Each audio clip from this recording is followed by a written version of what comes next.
नमस्कार। जैसे कि लास्ट वीडियो में मैंने बोला था कि अगला वीडियो बनाऊंगा कि मार्क्स कैसे बढ़ाए जाए।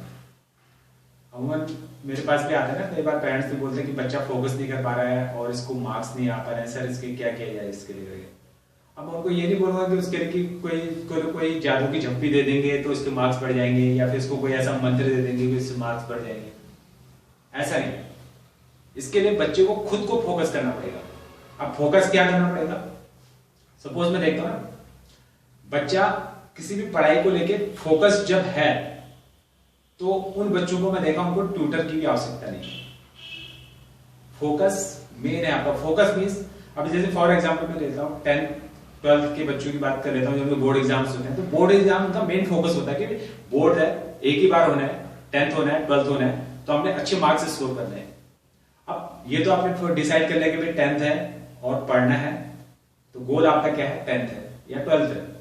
उसके लिए क्या करना है, आपने फोकस करना है कि भाई अब मैंने क्या करना है। भाई मैं इंग्लिश में वीक हूं या मैथ्स में वीक हूं। अब वीक तो कुछ होता नहीं, जो चीजें आपको समझ में आती है वो चीज में आप परफेक्ट होते हो, और जो चीजें समझ में नहीं आती उस चीज में मार्क्स जरूर कम आते हैं, लेकिन वीक वाला पार्ट नहीं होता। एक्चुअली सॉरी, मैं इसके लिए सॉरी बोलना चाहूंगा कि वीक कुछ नहीं होता है। जो चीजें समझ में आती है वो चीजें आपको मार्क्स गेट करा देती है।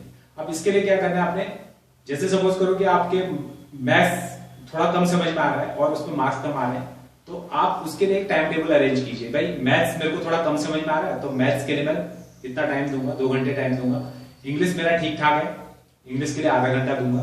तो इस तरह से एक तो टाइम अरेंज कीजिए अपने मार्क्स के लिए। तो उसके लिए आप प्रॉपर टाइम टेबल बनाइए, आपका रूटीन बनाइए कि नहीं। लेकिन हर सब्जेक्ट को एक चीज बता दूं, जो बोर्ड एग्जाम में अपेयर हो रहे हैं तो उनको हर सब्जेक्ट मैटर करता है, क्योंकि मार्क्स आपके 100 में से ही आने हैं, और चाहे वो हिंदी हो, इंग्लिश हो, मैथ्स हो। ये नहीं कि आपने मैथ्स पूरा पढ़ते रहे और मैथ्स में 100 आउट ऑफ 100 ले आए और बाकी में आपके जो है आपके शून्य आ गए या 0 आ गए, तो वहां पे भी आप फेल कहलाओगे। तो कोशिश कीजिए कि सारे सब्जेक्ट आपके मायने रखते हैं। भाई हिंदी हो, इंग्लिश हो, मैथ्स हो, साइंस हो, एसएसटी हो, जो भी है, जो भी सब्जेक्ट है आपके, तो वो सारे मायने रखते हैं। तो सब सब्जेक्ट के लिए आपने एक टाइम मैनेज करना है। तो और दूसरा सेकंड थिंग बोलूंगा कि पढ़ाई को समझ के पढ़ें।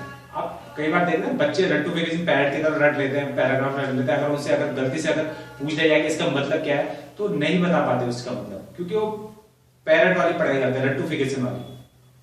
तो वो पढ़ाई मत करें। तो पढ़ाई को समझ के पढ़ें कि भाई आपने वो पढ़ाई पढ़ी है तो आप दिस एंड दैट की अंग्रेजी अपना ओन बना सकते हैं। वहां पे आप उतना कंसिडरेबल होता है कि कभी भी एग्जामिनर देखता है कि हाँ बच्चे ने जो है किताबी भाषा में आपका आंसर नहीं दिया, लेकिन उसने बच्चे ने टू द पॉइंट आपने अपनी लैंग्वेज में लिखा है, तो उसमें भी आपको मार्क्स मिलते हैं, क्योंकि आप एग्जामिनर को पता होता है कि भाई क्या बच्चे ने लिखा है। और सबसे बड़ी बात है, जो एक पैटर्न होता है, देखो सीबीएसई और 10th और खासकर 10th और 12th वाले बच्चों के लिए बोलूंगा कि मार्क्स कहाँ पे कम आते हैं उनके। एक तो उनका राइटिंग बहुत मैटर करता है, कि कोई भी एग्जामिनर अगर बैठता है तो वो राइटिंग देख के फर्स्टली राइटिंग इंप्रेसिव होता है, तो वहां पे आपके जहां पे 5 नंबर में से वो 4 नंबर देना होगा, तो वहां पे 5 में से 5 भी दे देता है एग्जामिनर, क्योंकि उसको एक देखो फर्स्ट अट्रैक्शन होता है कि आपका जो है ना, first impression is the last impression. तो फर्स्ट इंप्रेशन जब आपकी कॉपी खुलती है तो वहां पे क्या होता है, आपकी राइटिंग होती है। राइटिंग मैटर करती है। कई लोग बोलते हैं ना, बोला राइटिंग मैटर नहीं करती सर, आपका कंटेंट होना चाहिए। राइटिंग सबसे पहले मैटर करती है, क्योंकि आपका फर्स्ट इंप्रेशन जब कॉपी खुलती है सबसे पहले राइटिंग आपकी देखता है एग्जामिनर,